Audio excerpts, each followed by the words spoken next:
Brochure fundraisers, we do, but we don't take seriously. When I started teaching, I did them just like everybody does, and I did them religiously, and we told the kids they had to sell. And over the years, we've transitioned out of that, and I'm not saying it was a conscious effort, but we don't ever hand kids a brochure and say you have to sell 5 items or anything like that. We hand them brochures all the time, maybe once a month, but all the time, maybe a little more than that, but they get 30% of everything they sell. We usually keep 10% to cover loss and things like that, so we're really not making money on brochure fundraisers, but and some kids in the program, they never pick one up, ever. Other kids pick every one up because their mom and dad are good at selling that stuff at work, and they pay their band fees with it.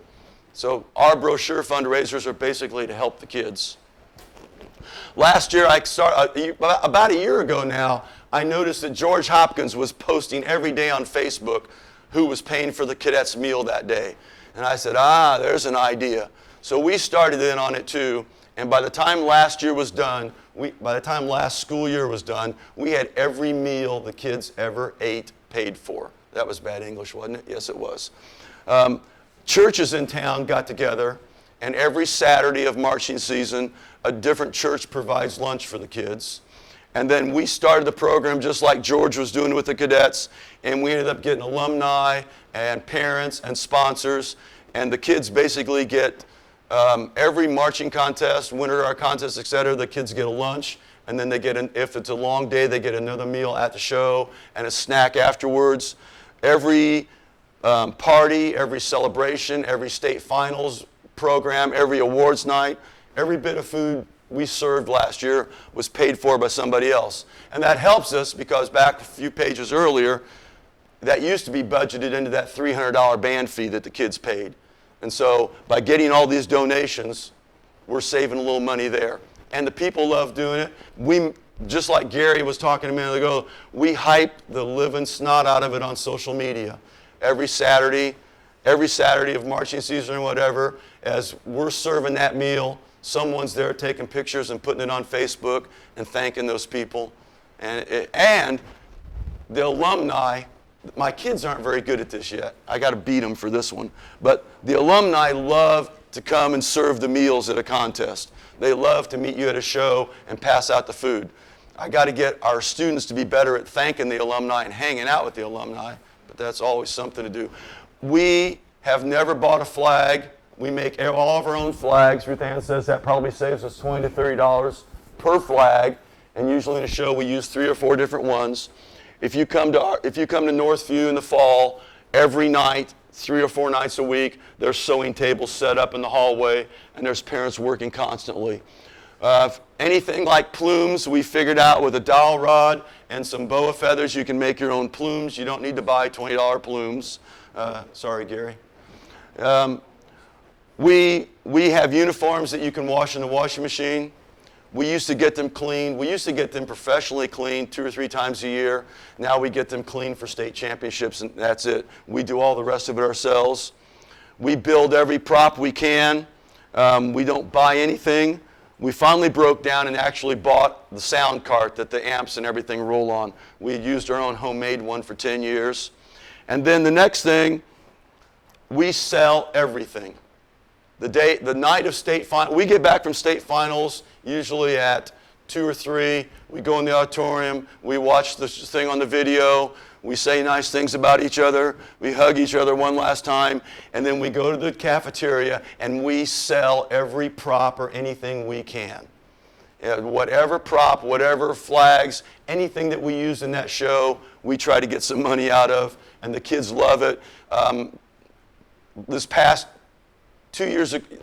year, we did a show using boxes. So we had 124 different wooden boxes that were used in the show various ways. And we bought UPS carts that got them on the field. So we had 35 of those, plus all these boxes. We sold everything that afternoon at the thing. And we had a bunch of markers and silver markers, and all the kids autographed each other's boxes and hand carts, and everybody was happy. And so actually what we do, you got to turn that off again. if any parents at home are watching, they're going to shoot me right now because our props are a fundraiser. By the time it's all said and done, we make money off any prop or thing we have to do for marching band or winter guard. We do a lot of crazy things. This one Ruth Ann found on the internet sometime. Sometimes I wish we could take Facebook away from her, but then sometimes it actually pays off. She found this thing called Chris Cakes, and this is a no-brainer. It's easy to do. He'll come in sometime in August on a Saturday morning before practice and serves pancakes, and he makes a show out of it. There you'll see him. He makes a show out of it.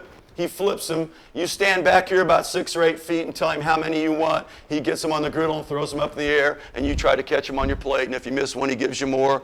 And they're just good pancakes and sausage. And the orange juice that he serves is actually bad tang, but it's all fun. And we do it before practice, and it's growing and growing and growing. The gym was about full last year, and we'll do it again this year. This next one is huge. Our staff, our marching band staff, which is almost all alumni that just hang around because they won't go away. Their biggest joke is they don't care. They don't care if the show's going to be any good. They don't care what the music's going to be. All they want to know is what's the theme of the show so they can design the clothing. And they take it seriously. We've taken it to where it's out of control, but it's out of control a good way. We do clothing for every show we do. We do t-shirts, long sleeves, hoodies, zip hoodies, sweats, hats, anything is fashionable. We did bags last year. This is 2 years ago, we made well over $4,000 this year. We made closer to $5,000 this year selling stuff, selling clothing items. We do the sale 3 times, and we do it, here's the secret to it. We have a local broker. We come up with the artwork. We give it to him. He goes to some people in Terre Haute that I don't even know where they exist. It's kind of like Chinatown. They're back and behind some building somewhere. And they do the artwork and send it back to me. And then he has people all over the area that will print shirts for him. And basically, if you can find a guy like this, or maybe this is something you want to get into, he doesn't even have a storefront. He just operates out of catalogs. So once we get our order forms done, then every Monday for 3 weeks in a row during marching season at the beginning, every Monday is turn-in day by 8:30 a.m. And then a parent comes in and adds up the orders. I call Rick by 4 or 5 Monday afternoon, and the t-shirts or whatever, however many 100 items we ordered, are in my office by Thursday afternoon. And then we pass them out Friday night at the game or Saturday morning before the contest. It's an unbelievable system. I have people all the time bringing me catalogs and calling me and wanting to get our business, but no one can provide that kind of service. So I would say search out and find some guy. You know, you got a local t-shirt shop. Go talk to that person and get something set up. Because we just did a thing 2 weeks ago, an Independence Day program, and all the kids get a shirt for that. And I called the order in on Tuesday. 235 shirts by the time parents and kids and everybody was included.